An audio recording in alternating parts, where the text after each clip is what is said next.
Hello friends, સ્વાગત છે તમારું મારી યુટ્યુબ ચેનલ ગુજરાતી કિચનમાં। આજે આપણે બનાવીશું બેસનવાળું શિમલા મિર્ચનું શાક। એને બનાવવું ખૂબ જ સરળ છે અને એ ઝટપટ બની જાય છે। તો ચાલો એવી સરસ ઝટપટ રેસીપી બનાવવાનું શરૂ કરીએ। શિમલા મિર્ચનું બેસનવાળું શાક બનાવવા માટે સૌથી પહેલાં એક પેનને ગરમ કરીશું અને હવે એની અંદર 100 ગ્રામ જેટલું બેસન એડ કરીશું અને બેસનને શેકી લઈશું। આપણે 100 ગ્રામ લીધું છે પણ આપણને જરૂર પડશે એટલું આપણે બેસન યુઝ કરીશું। અને તમને જો ઓછું બેસન ગમતું હોય તો તમે આગળ રેસીપી જોઈને તમે ઓછું પણ એડ કરી શકો છો। એને 2 થી 3 મિનિટ માટે એકદમ ધીમા ગેસે શેકી લઈએ કે પછી જ્યાં સુધીને બેસનમાંથી એકદમ સરસ સુગંધ ના આવવા મળે ત્યાં સુધીને બેસન 2 થી 3 મિનિટમાં એ સરસ શેકાઈ જશે અને આ રીતે સતત હલાવતા રહેવાનું છે। બેસન સરસ શેકાઈ ગયું છે, તમે જોઈ શકશો। હવે ગેસને બંધ કરી અને આ પેનને સાઈડ પર રાખીશું। ત્યાં સુધીમાં આપણે બીજું કઢાઈને ગરમ કરવા મૂકી દઈએ। ગરમ થઈ જાય એટલે 2 મોટી ચમચી જેટલું તેલ એડ કરીશું અને તેલને ગરમ થવા દઈશું। હવે આપણે અડધી ચમચી અજમો એડ કરીશું। ચપટી હિંગ એડ કરીએ આપણે। અડધી ચમચી હળદર એડ કરીએ અને ગેસની ફ્લેમ સ્લો રાખીશું અને એકવાર સરસ મિક્સ કરી લઈએ।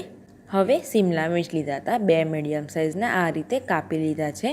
નાના નાના ટુકડા કરવા જે તમને જે રીતે ગમતા હોય એ રીતે કરી શકો છો અને વજનમાં 250 ગ્રામ જેટલા છે। તો હવે આપણે એડ કરીશું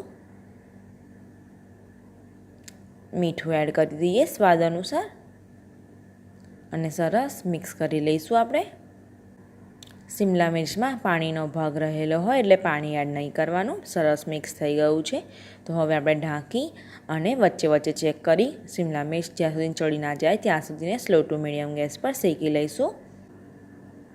4 થી 5 મિનિટ થઈ ગઈ છે। હવે આપણું શિમલા મિર્ચ સરસ ચડી ગયું છે, એને ચડતા વાર નહીં લાગતી અને આ રીતે ચેક કરી લેવાનું। સરસ સોફ્ટ થઈ જશે તો આપણું સમજી લેવું કે આપણું બેસનવાળું શિમલા મિર્ચ સરસ ચડી ગયા છે। તો હવે આપણે લાલ મરચું એડ કરીશું અડધી ચમચી। તીખું જે રીતે ભાવતું હોય એ રીતે તમે એડ કરી શકો છો અને એકવાર સરસ મિક્સ કરી દઈશું।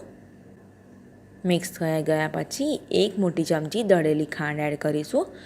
ખાંડ ઓપ્શનલ છે, તમને ના ગમતી હોય તો ના એડ કરો, પણ આ શાકમાં થોડું ગળપણ સારું લાગે છે એટલે તમે ખાંડ થોડી એડ કરવાની અને દળેલી એડ કરીશું તો થોડું સારું સરસ મિક્સ થઈ જશે। હવે શેકેલું બેસન એડ કરીએ।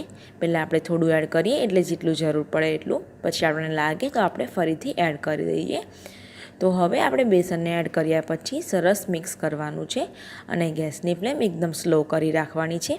બેસન કોરું ના રહી જાય એટલે આ રીતે સરસ એને મિક્સ કરી લો 2 મિનિટ માટે થવા। હવે આપણે એને ઢાંકી અને 2 મિનિટ માટે થવા દઈશું જેથી બધું ચડી જાય અને જેટલું બેસન લીધેલું એમાંથી આટલું બેસન વધ્યું છે એટલે લગભગ આપણે 70 ગ્રામ જેટલું બેસન યુઝ કર્યું છે। તમે જેટલું મેં બેસન એડ કર્યું છે એનાથી ઓછું બેસન પણ એડ કરી શકો છો।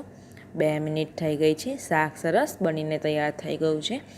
હવે ગેસને બંધ કરી દઈએ અને ઢાંકી અને એને 2 થી 3 મિનિટ માટે આ રીતે કઢાઈમાં જ રહેવા દઈશું જેથી એ સરસ સિજાઈ જાય। તો આ આપણું બેસનવાળું શિમલા મિર્ચનું શાક બનીને તૈયાર છે। એની સાથે તમે ફુલકા રોટલી બનાવીને સર્વ કરશો તો ખાવાની ખૂબ જ મજા આવશે અને આ શાકને બનાવતા બિલકુલ વાર નથી લાગતી, એ 6 થી 7 મિનિટમાં બની જાય છે। તો બસ આ રેસીપીને પણ ઘરે એકવાર ટ્રાય કરજો। રેસીપી પસંદ આવે તો વધારેમાં વધારે લાઇક અને શેર કરવાનું ના ભૂલતા। ગુજરાતી કિચન ચેનલને સબસ્ક્રાઈબ જરૂરથી કરજો, બેલ આઇકન જરૂરથી ક્લિક કરો જેથી તમને મારી બધી રેસીપીની નોટિફિકેશન સૌથી પહેલાં મળે। મળીશું આપણે એક આવી નવી રેસીપી સાથે, ત્યાં સુધીને આવજો।